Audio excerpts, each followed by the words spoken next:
nothing good will come out of constant arguing and division. We can't ignore is this situation, COVID, has become an incredible dividing factor amongst us. And I'm guilty of this myself. You know, in the beginning, I kind of felt a certain way towards the people that were taking it really seriously because I didn't think it was super end of the world thing that needed the measures to be taken that were being taken. But then I caught myself that, you know, it's the division dragon. Normally the things they use to divide us are, you know, things we can see very easily. Race, politics, religion, gender, sexual orientation, age, class. They love the race, to use race because that's the easiest one for us to see visibly, right? All of these things, you know, these dividing factors are emotionally driven. You know, there's a reason for that. But this thing, COVID, has created a new class of division. And ever since I've realized this maybe a couple weeks ago, I've really taken a step back and, like I've said, is whatever you want to do and whatever you want to think, like, do you. I promise, like, I'm cool with it. Do you. Just have an understanding of where it's coming from. And if you can articulate why and how you got to that point, then I'm happy and cool with it. And I'm not the boss you need to explain yourself to. I'm just saying. No, but this thing has created another sector of division. And first it's on morality. And then the second is kind of like on perceived intelligence.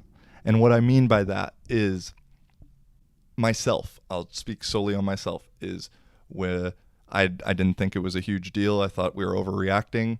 And so for everybody who thought that, oh, this is the end of the world, we need all the masks, we need this, we need that, da-da-da-da-da, who were listening to all the mainstream media about everything, listening to, you know, the government, listening to whatever, who was feeling differently than I was feeling.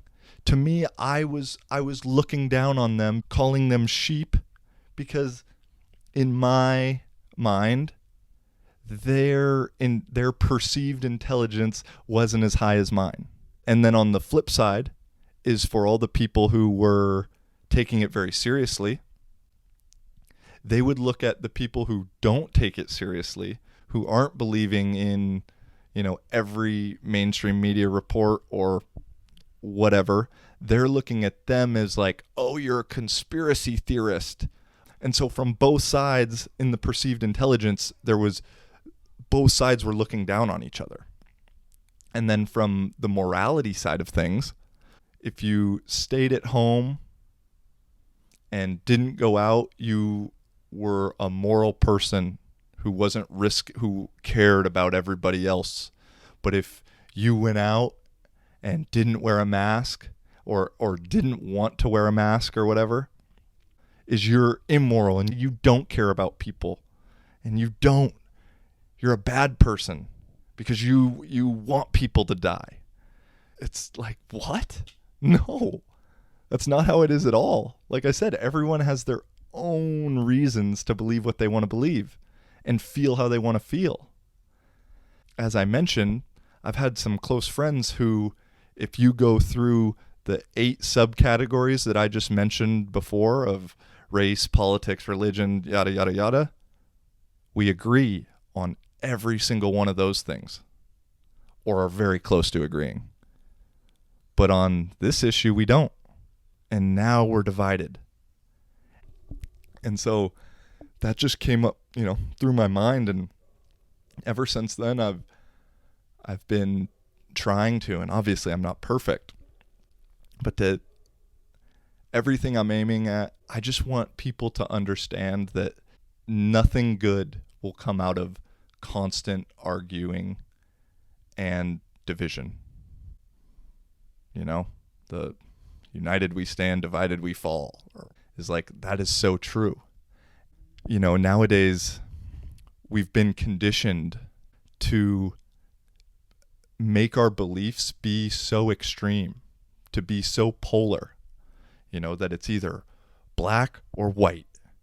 And the reality is all of us fall way more into the middle, into the gray area. And that's really what life is it's all in the gray area. It's not black or white. It's not this or that.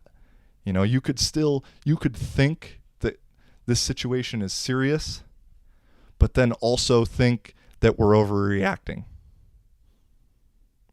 You see what I'm saying? I wanted to get it out there because,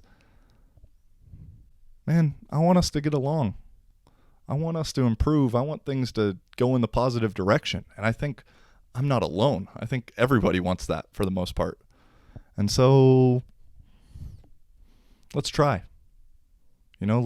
My challenge for you this week, one time this week, think about the opposition's perspective and why they'd think that way in a situation where maybe you'd agree with them. I don't know. Try that. Is it going to kill you? Like, what's it going to hurt? Right?